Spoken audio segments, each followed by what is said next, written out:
कश्मीर घाटी के श्रीनगर के विश्व प्रसिद्ध डल झील में जम्मू कश्मीर पुलिस द्वारा जश्न डल वाटर स्पोर्ट्स एंड गेम्स कार्यक्रम का समापन हुआ। 3 दिनों तक चले इस कार्यक्रम में लगभग 300 से ज्यादा युवाओं ने भाग लिया। वहीं जम्मू कश्मीर पुलिस के प्रमुख डीजीपी दिलबाग सिंह ने युवाओं में पुरस्कार वितरित किए। उन्होंने कहा, युवा अपने टैलेंट को स्पोर्ट्स एंड गेम्स की तरफ लगाएं, न कि गलत रास्ते पर जाकर। कश्मीर घाटी के श्रीनगर के रामबाग इलाके में सुरक्षा बलों और आतंकियों के बीच मुठभेड़ हुई। पुलिस और सुरक्षा बलों की संयुक्त टीम ने दोनों आतंकियों को मार गिराया। मारे गए आतंकियों में से एक पाकिस्तानी आतंकी सैफुल्लाह भी शामिल है, जिसका नाम सीआरपीएफ पर हुए हमले में आया था। डीजीपी दिलबाग सिंह ने कहा कि पिछले 5 दिनों से चलाया गया ये चौथा सफल ऑपरेशन है। उन्होंने बताया कि इस ऑपरेशन में लश्कर-ए-तैयबा का टॉप कमांडर सैफुल्लाह मारा गया है। ये बडगाम, पुलवामा और नौगाम में हुए हमलों में शामिल था। पाकिस्तानी सेना लगातार आतंकियों को भारतीय सीमा में घुसपैठ कराने की फिराक में जुटी है, इसलिए वो संघर्ष विराम का उल्लंघन कर रही है। हाल ही में भारतीय सेना ने कई आतंकियों को घुसपैठ करने के दौरान मार गिराने में सफलता पाई है। पाकिस्तानी सेना ने अपनी नापाक हरकत को अंजाम देते हुए लगातार 2 दिनों से पुंछ जिले के सीमावर्ती इलाकों में भारी गोलाबारी कर युद्ध का माहौल बना दिया है। पाकिस्तानी सेना ने अपनी गोलाबारी की रेंज बढ़ाते हुए दिगवार और खड़ी करमारा सेक्टर के साथ साथ पुंछ शहर के आसपास रिहायशी इलाकों को निशाना बनाया। पाकिस्तानी सेना ने कई एयर ब्रस्ट गोले दागे, हालांकि कोई नुकसान की खबर नहीं है। वहीं भारतीय सेना की जवाबी कार्रवाई में पाकिस्तानी सेना के 6 जवान मारे गए हैं और कई सैन्य चौकियां तबाह हो गई हैं। जिला सांबा का विजयपुर का गुरसलाथिया गांव 20,000 की आबादी वाला गांव है। यहाँ एक प्राइमरी हेल्थ सेंटर है, लेकिन स्वास्थ्य कर्मियों की कमी की वजह से लोगों को काफी परेशानियां झेलनी पड़ रही है। इसको लेकर लोगों ने स्वास्थ्य विभाग के खिलाफ जमकर नारेबाजी कर विरोध प्रदर्शन किया।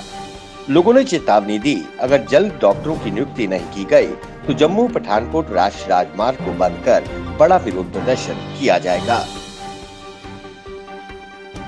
लॉकडाउन के बीच खस्ताहाल मिडिल स्कूल की इमारत खाकरा कोट में जहां विद्यार्थियों को पढ़ना है, वहां मवेशी बांधे गए हैं। जानकारी के अनुसार स्कूल की इमारत को 2 साल पहले बनाया गया था, लेकिन अब इस इमारत की हालत खस्ता हो चुकी है।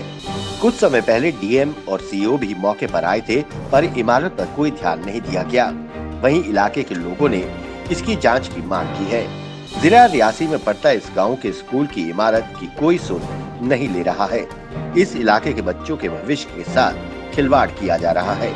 वहीं लोगों ने कहा कि ऐसी तस्वीरें देखकर डिजिटल इंडिया जरूर याद आता है, जो सिर्फ टीवी पर ही दिखाई देता है, लेकिन जमीनी स्तर पर कुछ नहीं है। हमें ऐसा महसूस हो रहा है जैसे आज भी हम आदिवासी जीवन जी रहे हैं। जम्मू संभाग के जिला डोडा के डीसी डॉक्टर सागर डी डाइफोर्ड द्वारा आधार एनरोलमेंट सेंटर का HSSB डोडा में उद्घाटन किया गया। इसमें स्कूली बच्चे जो 5 से 18 वर्षीय हैं, उनके आधार कार्ड रजिस्ट्रेशन किए गए। वहीं उन्होंने कहा, जिला डोडा के लिए 35 आधार केंद्र स्वीकृत किए गए हैं। ये एनरोलमेंट उन बच्चों का किया जा रहा है जो किसी कारणवश छूट गए थे। वहीं डीसी ने जानकारी देते हुए कहा कि ये कैंप मोड में केंद्र स्थापित किए जाएंगे, ताकि नजदीकी स्कूलों में इसका बच्चे लाभ ले सके। संभाग के जिला पुंछ के PHE एम्प्लॉइज यूनाइटेड फ्रंट द्वारा अपनी मांगों को लेकर यूटी जम्मू कश्मीर प्रशासन के खिलाफ विरोध प्रदर्शन कर नारेबाजी की गई। उन्होंने मांग की कि जितने भी डेली वेजेस हैं, उन्हें पक्का किया जाए।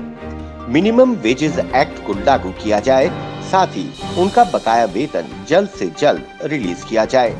आपको बताते चले कि पिछले कुछ महीनों से लगातार जम्मू कश्मीर के विभिन्न विभागों के डेली वेजेस सड़कों पर उतरकर अपनी मांगों को लेकर प्रदर्शन कर रही है। श्री माता वैष्णो देवी श्राइन बोर्ड के सीईओ रमेश कुमार ने 17 अक्टूबर 2020 से शुरू होने वाले नवरात्रों के लिए यात्रा की व्यवस्था की समीक्षा करते हुए कहा, श्रद्धालुओं की संख्या को 7,000 तक बढ़ा दिया गया है। वहीं उन्होंने कहा, यात्रियों का पंजीकरण केवल ऑनलाइन ही किया जाएगा। उन्होंने कहा कि फूलों के साज सज्जा का काम शुरू हो चुका है। साथ ही रंग बिरंगी रोशनी वाली लाइटों का कार्य भी तेजी से जारी है। वहीं यात्रियों की आसानी के लिए पहले ही की तरह सुविधाएं जैसे बैटरी ऑपरेशन वाहन, यात्री रोपवे, हेलीकॉप्टर आदि सोशल डिस्टेंसिंग के मापदंडों के अनुरूप और कोविड-19 के अन्य SOPs पर सख्ती से अमल किया जाएगा। वहीं श्री माता वैष्णो देवी मां के द्वार सजने शुरू हो गए हैं। देश विदेशों से लाए गए आकर्षक फूलों का इस्तेमाल किया जा रहा है। जम्मू कश्मीर में कोरोना के 398 नए मामले सामने आए हैं। वहीं दूसरी तरफ 861 लोगों ने कोरोना वायरस को पिछले 24 घंटे में मात दी और स्वस्थ हुए। प्रदेश सरकार द्वारा जारी बुलेटिन के मुताबिक यूटी जम्मू कश्मीर में 1333 लोगों की मौत हो चुकी है। वहीं प्रदेश में सबसे ज्यादा प्रभावित जिला जम्मू रहा, जहां कोरोना के 113 नए मामले सामने आए हैं। वहीं अगर जम्मू संभाग की बात करें तो यहां 159 नए मामले सामने आए हैं। तो वहीं दूसरी तरफ कश्मीर संभाग में 239 नए मामले सामने आए हैं। इसके बाद पूरे जम्मू कश्मीर में कोरोना संक्रमितों की संख्या बढ़कर 84,031 हो गई है। भारत और चीन में सीमा पर जारी तनाव के बीच रक्षा मंत्री राजनाथ सिंह ने 7 राज्यों और केंद्र शासित प्रदेशों में सीमा सड़क संगठन BRO द्वारा बनाए गए 44 पुलों का वीडियो कॉन्फ्रेंसिंग के जरिए उद्घाटन किया। देश की सीमाओं को सुरक्षित करने की दिशा में ये एक अहम कदम है।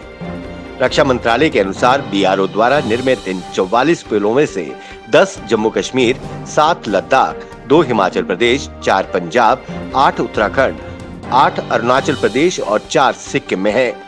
इसके अलावा उन्होंने अरुणाचल प्रदेश के तवांग के लिए नेचीपू टनल की भी आधारशिला रखी।